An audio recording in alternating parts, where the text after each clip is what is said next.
शिवालिक की पहाड़ियों के बीच स्थित आदिशक्ति मां शाकुंभरी देवी के दरबार में प्रथम नवरात्र से मेले में आस्था और विश्वास का सैलाब उमड़ रहा है। माता के भक्त पहले बाबा भूरा देव और उसके उपरांत माता के दर्शन कर रहे हैं। पुराणों के अनुसार जो सच्चे मन से मां शाकुंभरी देवी की शरण में आता है उसकी सभी मनोकामनाएं पूर्ण होती हैं। सिद्धपीठ में भक्तों की लंबी लाइन लग गई है। लाखों श्रद्धालु माता के दर्शन करने के लिए आस्था और विश्वास के साथ लंबी कतारों में खड़े हैं। सर्व मंगल मांगल्ये शिवे सर्वार्थ साधिके शरणे त्र्यंबके गौरी नारायणी नमस्ते। अनादि काल में दुर्गम नामक दैत्य ने ब्रह्मा जी की घोर तपस्या करके ब्रह्मा जी को प्रसन्न करके और ब्रह्मा जी से वरदान में चारों वेद मांग लिए। ब्रह्मा जी ने वचनबद्ध हो गए थे तो ब्रह्मा जी ने दुर्गम नामक दैत्य को चारों वेद दे दिए। तो जिससे वेद देने के बाद हमारी जो धार्मिक क्रियाएं थी वो यज्ञ आदि है पूजन आदि सारे बंद हो गए और पृथ्वी पर दुर्भिक्षु फैल गया और पृथ्वी जल विहीन हो गई।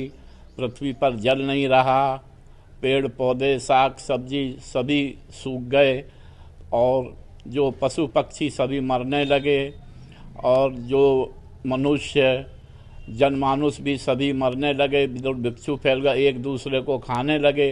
तो मार्कंडेय ऋषि और मेघा ऋषि ने माँ भगवती की आराधना की। माँ भगवती प्रकट हुई और उनको अपनी ये व्यथा बताई। तो माँ ने अपने 100 नेत्र से द्रवित होकर जो उनके आंसू गिरे वो जल में परिवर्तित हो गए। तो पृथ्वी पर जल ही जल हो गया। तो अब जल से कितने दिन इंसान जिंदा रह सकता है।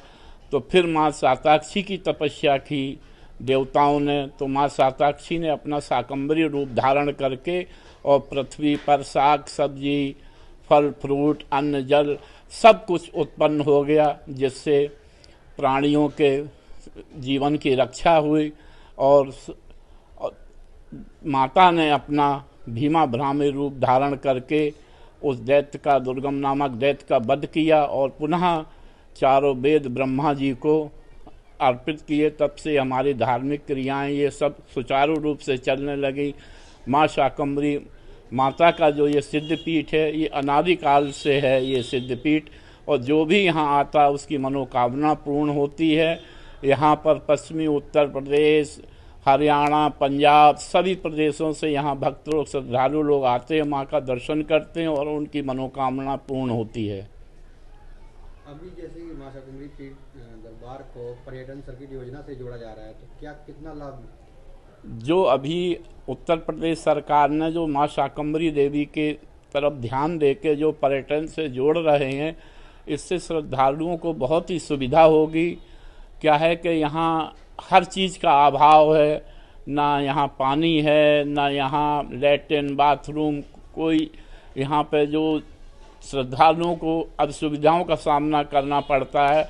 तो ये जो सरकार ने 50 करोड़ रुपए अभी जो मंजूर किया है, इससे जो ये एलिवेटेड पुल बनेगा यहाँ पे। अभी बरसात में क्या है कि यहाँ बड़ी ट्रेजेडी हो जाती है, एकदम अचानक पानी आने के कारण श्रद्धालु बह जाते हैं, वाहन बह जाते हैं। तो इससे बहुत ही सुविधा होगी और यहाँ पर सेट बनेंगे, लैट्रिन बाथरूम बनेंगे, प्रतीक्षालय बनेंगे, बस स्टैंड बनेगा यहाँ पे।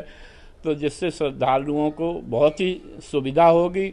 और मैं इस सरकार को योगी सरकार को साधुवाद देता हूँ कि उनका ध्यान ये सिद्धपीठ पर केंद्रित हुआ है। मैं पुनः साधुवाद देता हूँ योगी सरकार को।